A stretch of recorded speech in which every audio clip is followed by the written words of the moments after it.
यशोमती मैया के नंद लाला।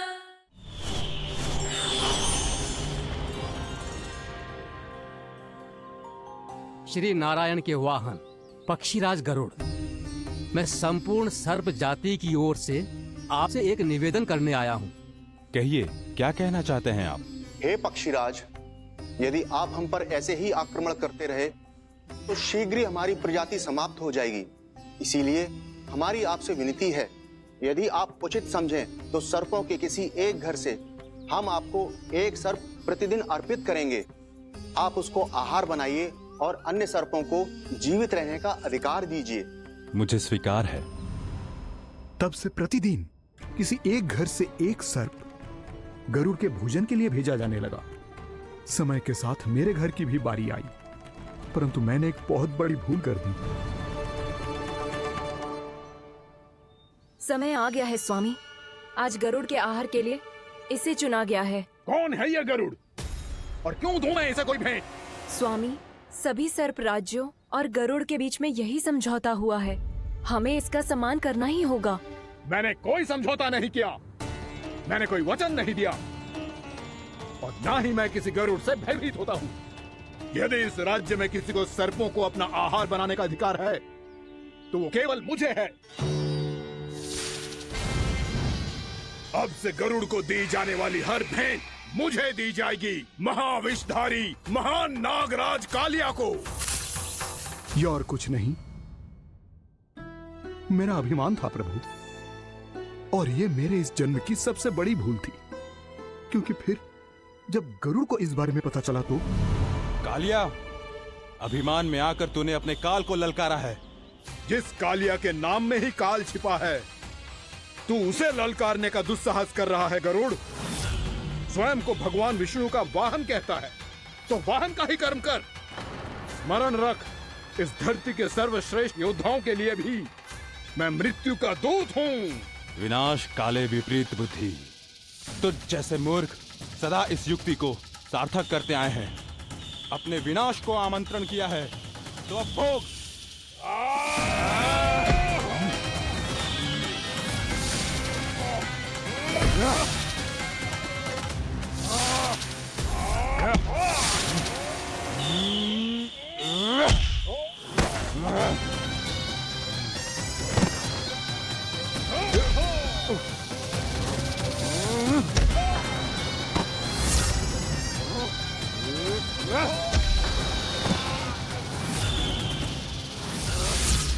जिसने मेरा भोजन चुराने की धृष्टता की है वो इसी योग्य है। तू मुझे जानता नहीं है गरुड़, मैं महाविषधारी नाग कालिया हूँ। तेरा इतना दुस्साहस कि तूने मुझ पर चरण से प्रहार किया।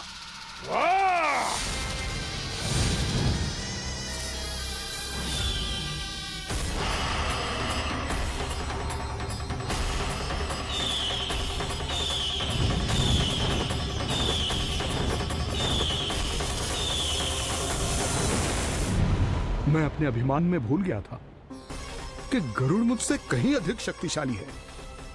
इसलिए अपने प्राणों की रक्षा करने के लिए मैं एक स्थान से दूसरे स्थान भागने लगा। नदियां, पर्वत, यहां तक कि मैंने सागर भी लांघ डाला, पर मैं जहां भी जाता गरुड़ के रूप में मेरा काल वहीं आ जाता। इसीलिए मृत्यु की आशंका से भयभीत होकर मैं अपने बड़े भाई मां कद्रु के प्रथम पुत्र अनंत शेषनाग से राय लेने चला गया।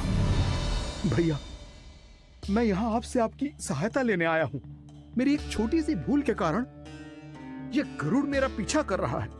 मुझे हर समय हर स्थान पे ढूंढते रहता है। यदि उसने मुझे ढूंढ लिया तो वो निश्चित ही मेरे प्राण ले लेगा।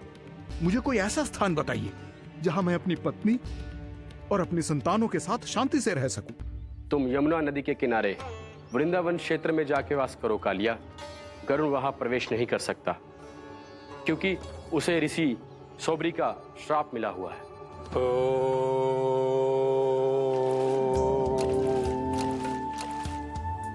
ध्यान और तपस्या का नित्य कर्म करते हुए ऋषि के मन में मछलियों के प्रति प्रेम भाव इतना बढ़ गया कि वो भूल गए सभी जीव खाद्य श्रृंखला का भाग होते हैं।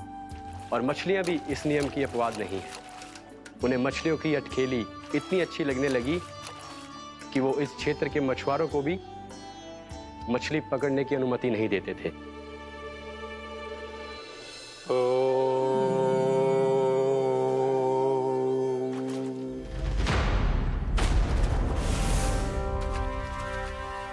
उस दिन वो उस पक्षी को नहीं रोक पाए, पर तब से सावधान रहने लगे।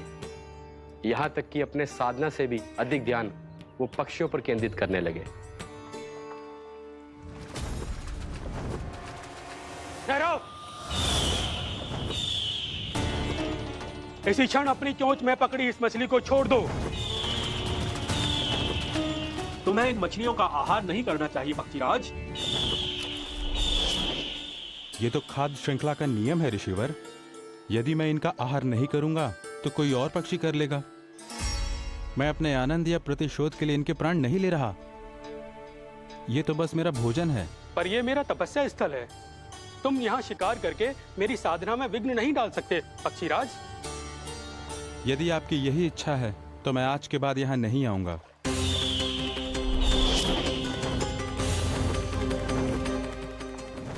पर आज ये मछली मेरे आहार के रूप में पकड़ी जा चुकी है।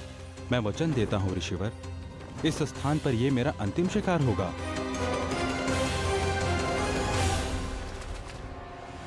आज के बाद यदि तुमने वृंदावन की निकट उड़ान भी भरी तो तुम सैकड़ों टुकड़ों में फटकर मारे जाओगे पक्षीराज। ये मेरा श्राप है।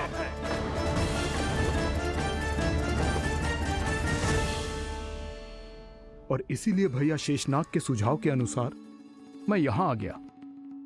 पर अब यदि मैं कहीं और जाऊंगा तो मेरे प्राण नहीं बचेंगे प्रभु। निश्चिंत रहो कालिया, अब से गरुड़ तुम्हें कोई हानि नहीं पहुंचाएगा। अब तुम्हारे फनों पर मेरी पक्षिंग बन गए कालिया, इसीलिए अब से तुम्हें गरुड़ से कोई भय नहीं होगा। निश्चिंत होकर अपने परिवार के साथ गहरे समुद्र में चले जाओ और सुख से शांति से निवास करो। पर ध्यान रहे निर्दोष जीवों को हानि ना पहुंचे। आपने मुझे जीवन दान दे दिया प्रभु, इस उपकार से मैं कृतज्ञ हूँ प्रभु। आदेश दीजिए, मैं आपकी सेवा कैसे करूं? तुम्हारे जल क्षेत्र से 1 कोटि कमल पुष्पों को लेने की अनुमति दे दो कालिया। यह मेरी सेवा होगी प्रभु। ये तो मेरा सौभाग्य होगा।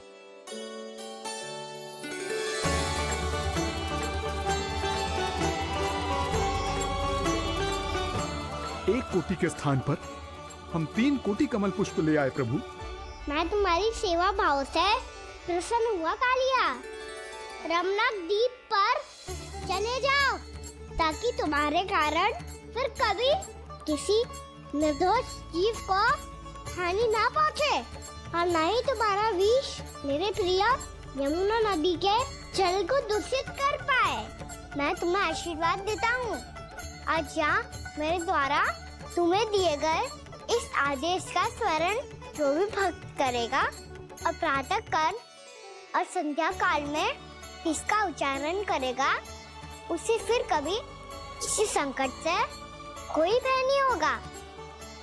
ये स्थान अब से काला कुंड के नाम से जाना जाएगा। यहाँ पर स्नान करने वाला और देवताओं को इस क्षेत्र से जल का अर्घ्य देकर प्रसन्न करने वाला भक्त यदि मेरा स्मरण करके पास रखेगा तो वो अपने सभी पापों से शीघ्र ही मुक्त हो जाएगा।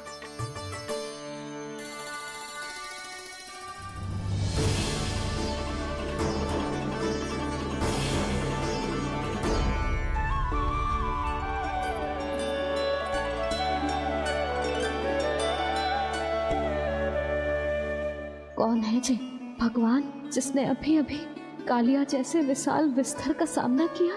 क्या एक साधारण बालक जो शीत की अधिकता से ठिठुर रहा है? क्या करूं? अपने लल्ला को ममता के आंचल में छुपा लूं या भक्त बनकर प्रभु की लीला देखती रहूं? क्या करूं मैं? कितना ठंडा था जल, बहुत सर्दी लग रही है। सर्दी से तड़पते हुए कैसे देखूं इसे? अभी जाके अपने पल्लू से सुखाती हूँ। हृदय से लगा के स्नेह की आंच दूंगी तो सर्दी पल भर में छूमंतर हो जाएगी।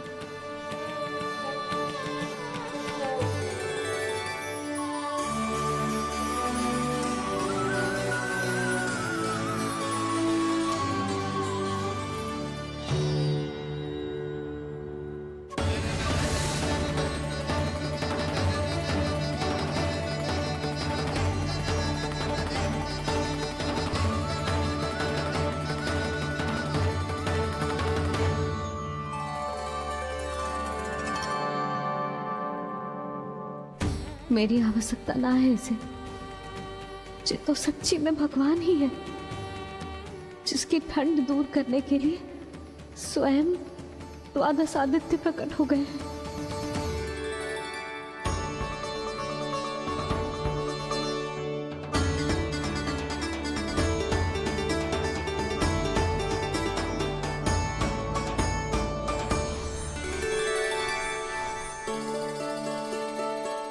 ये क्या किया आपने? मैया मुझे अपने हृदय से लगाने वाली थी कि आप सब प्रकट हो गए। क्षमा कीजिए प्रभु, पर आपको भीगा हुआ देखकर, ठंड से ठिठुरता हुआ देखकर हमसे रहा नहीं गया। हम अपने वश में नहीं थे प्रभु। भक्ति से भावुक होकर हम प्रकट होने पर विवश हो गए थे। हमारी किरणें जैसे स्वयं ही फूट पड़ी और दौड़ पड़ी आपको सुखाने के लिए। मैं आपका प्रेम, आपकी भक्ति समझता हूं आदित्यगण, और इसीलिए इस समय मैं जहां खड़ा हूं, इस स्थान को द्वादश आदित्य टीला के नाम से जाना जाएगा। द्वादश आदित्य टीला के नाम से जाना जाएगा। हम धन्य हो गए प्रभु। और कहाँ जा रहा है? जो गड़बड़ किया है उसे सुधारिए तो सही। प्रभु आज्ञा दीजिए। अपना दाब इतना अधिक बढ़ा दीजिए कि मुझे स्वेद आने लगे, ताकि मैया मुझे स्वेद में लीला देख के और भूल जाए कि मैं भगवान हूँ, और मैया मुझे अपनी गोद में उठा के ले जाए।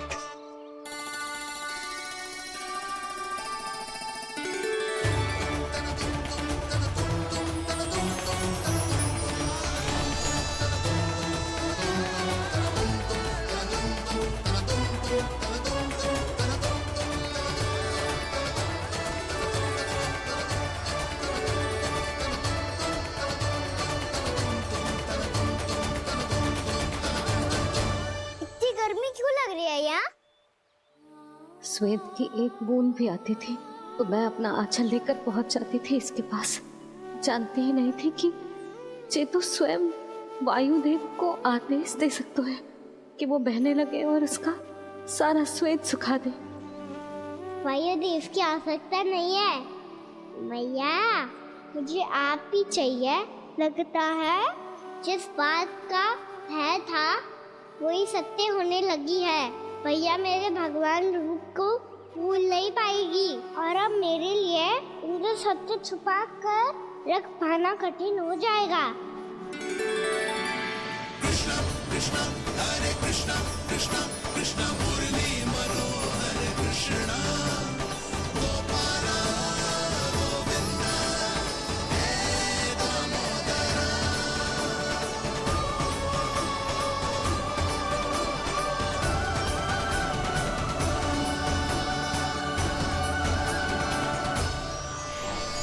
प्रभु, आपके श्वेत से बने इस प्रसंगदान सरोवर का प्रणाम स्वीकार कीजिए।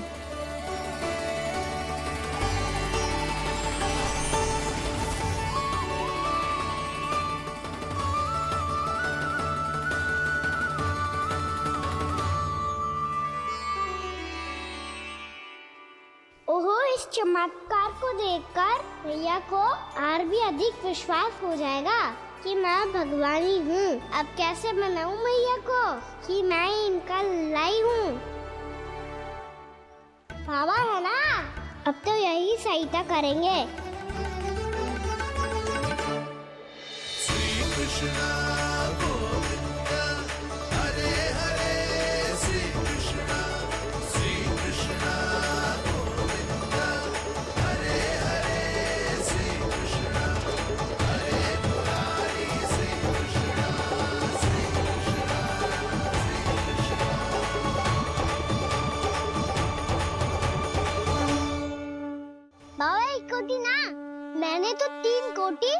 कमल पुष्पों का प्रबंध कर दिया है और चिंता करने की आवश्यकता न है।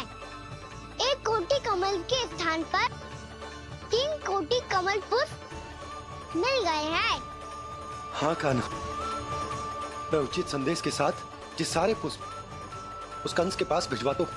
महाप्रक्रमी कान्हा की जय।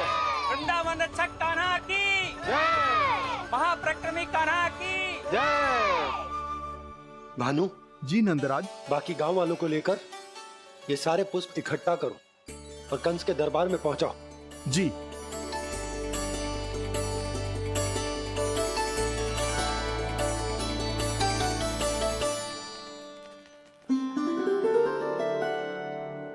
मैया, कौन हो तुम? मुझे पता था मैया, जब आपको सत्य पता चलेगा तो आप मुझे मैया की तरह स्नेह ना कर पाओगी, इसलिए आज तक सत्य छुपा तो आया हूँ ताकि आपकी ममता, आपका प्रेम अनुभव करने का अवसर मिलता हुआ है मुझे। और फिर आज को बताया था ना, जो रहस्य तुमने बरसों तक छिपाया था उसका भेद खुलने में तुम्हारा ही योगदान है। मुझे कालिया के शीश पर अपने पद चिन्ह रखकर उसे मुक्त कराना था दाऊ, वचन दिया था मैंने उसे।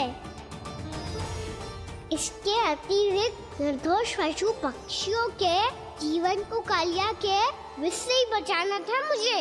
इसमें कंस को तो सम्मिलित करना ही था, ताकि जब मैं कालिया का सामना कर रहा हूँ तो वो किसी और असुर को समस्या बनाकर वृंदावन ना भेज दे। पर इस सबसे बड़ा एक कारण और था दाऊ, मैं चाहता था कि मैया को सत्य पता चल जाए। पर क्यों कान्हा? क्योंकि मुझे लगने लगा था कि मैया से ये रहस्य छुपाकर इनके साथ धोखा कर रहा हूँ। अपराध बोध से दबा जा रहा था मैं।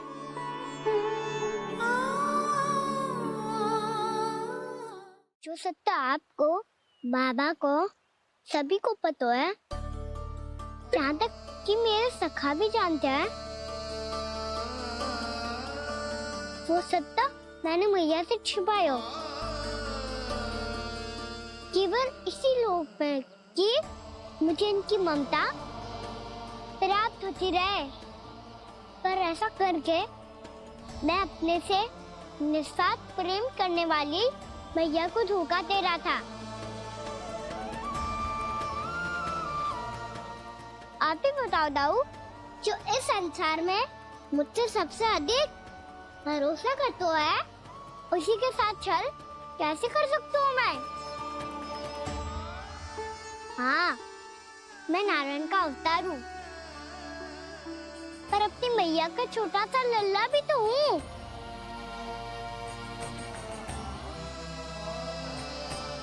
इसीलिए तो यमुना जी में छलांग लगाने का एक कारण इस गेंद को लेने जाना भी था। स्नेह से बनाई थी मैया ने गेंद, इसे अपने से दूर कैसे होने देता मैं? आपको आभास भी ना है मैया कि आप मेरे लिए कितने महत्वपूर्ण हो। ये सत्य है कि सभी देवता, प्रकृति, भक्त, ये सब है मेरा ध्यान रखने के लिए, मेरी सेवा करने के लिए। पर क्या इनमें से कोई भी मेरी मैया का स्थान ले सकता है? और आप भी तो यही चाहती थी कि मैं आपका लल्ला बन के आऊं, आज जैसे आपने मुझे अपनी गोद में लिटा रखा है,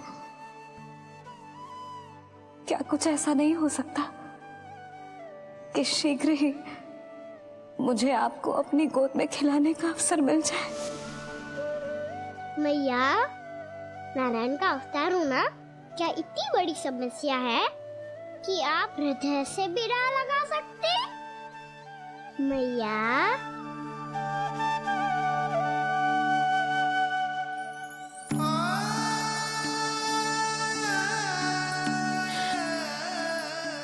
मेरा कान्हा, मेरा लल्ला।